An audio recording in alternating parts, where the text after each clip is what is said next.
Chers camarades, depuis Nation Andaluza, organisation politique indépendantiste et socialiste, on remercie au bureau d'information Alba Granada Afrique du Nord de nous inviter à cette rencontre à l'occasion du 79e anniversaire patriotique de l'indépendance de la Syrie et en mémoire de la République arabe syrienne.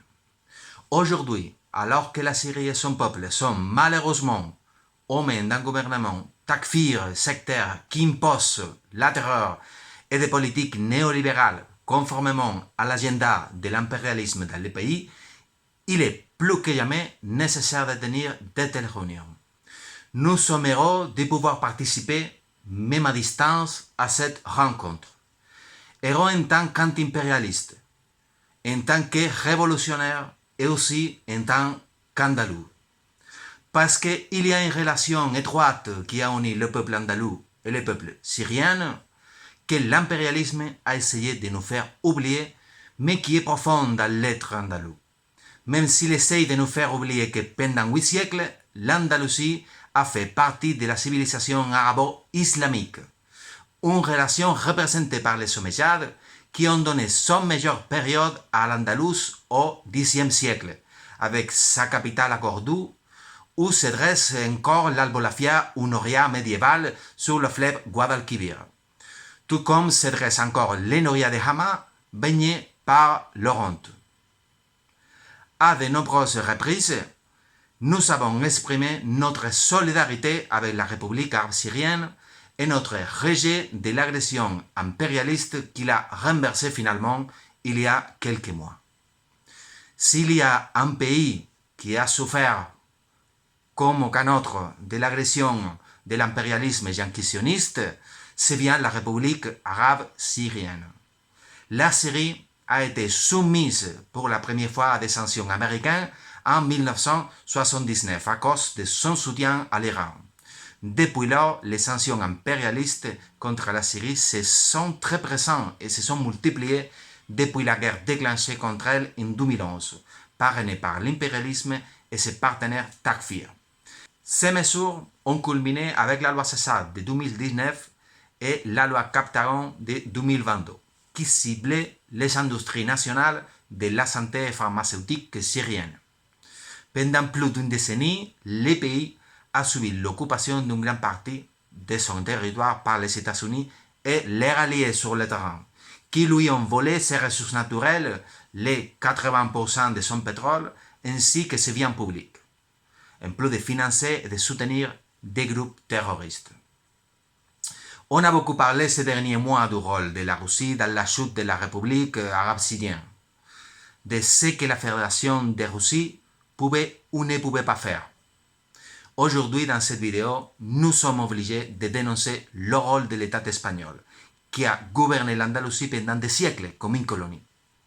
Nous dénonçons le rôle des différents gouvernements espagnols, qu'ils soient dirigés par les partis populaires ou les partis socialistes, qu'ils soient présidés par Rodríguez Zapatero, Rajoy ou Sánchez, comme des simples pions de Washington et des collaborateurs nécessaires au harcèlement et au renversement de la Syrie bassiste et progressiste.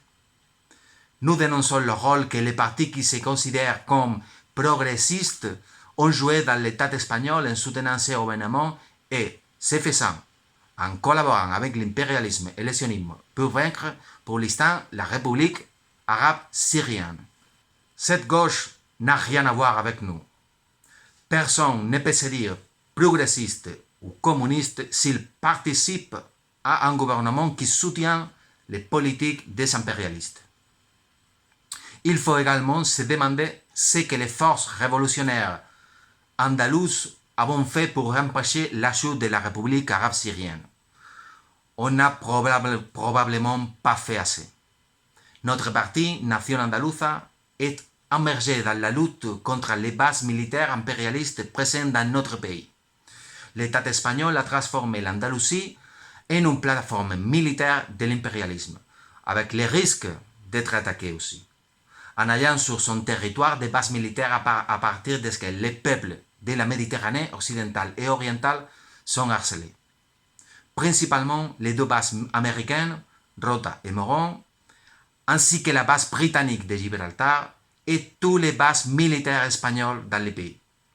La base navale de Rota, vers laquelle nous marcherons demain dimanche, pour exiger sa fermeture, a été utilisée à plusieurs reprises par des navires de guerre pour lancer des missiles contre la Syrie. Cette utilisation de notre territoire fait de nous, malheureusement, des complices des agressions et des participants à des guerres impérialistes que nous, Andalous, n'avons jamais décidé. Et nous ne pouvons pas oublier que les peuples ne profitent jamais des guerres. Ils ne peuvent qu'en subir les conséquences. Nous luttons pour une Andalousie libre et socialiste, entre autres, afin que plus jamais une nation sœur comme la Syrie ne puisse pas être attaquée depuis notre terre. Nous devons conquérir notre liberté en devenant une république andalouse de travailleurs pour établir des relations d'égal à égal avec les peuples frères de toute la Méditerranée et du monde. Quelque chose qui est impossible tant que nous faisons partie de l'État espagnol laquais. À l'occasion de cet anniversaire, Nation Andaluza souhaite exprimer sa reconnaissance par la lutte anti-impérialiste, antisioniste et de résistance nationale que la République arabe syrienne a menée dans le passé. Nous saluons les forces des résistants dans toute l'Asie occidentale, la résistance palestinienne et particulièrement les factions de la résistance syrienne et leur décision annoncée en février d'unir leurs forces contre le gouvernement néocolonial d'Ahmed al-Shara. Nous espérons qu'à l'avenir, une Syrie laïque et socialiste redeviendra une réalité. On y compte parce que, comme l'a dit le grand archéologue Khaled Assad, les palmiers de Palmyre ne s'inclinent jamais. Merci beaucoup de votre attention. Vive la Palestine libre du fleuve à la mer, vive la République arabe syrienne.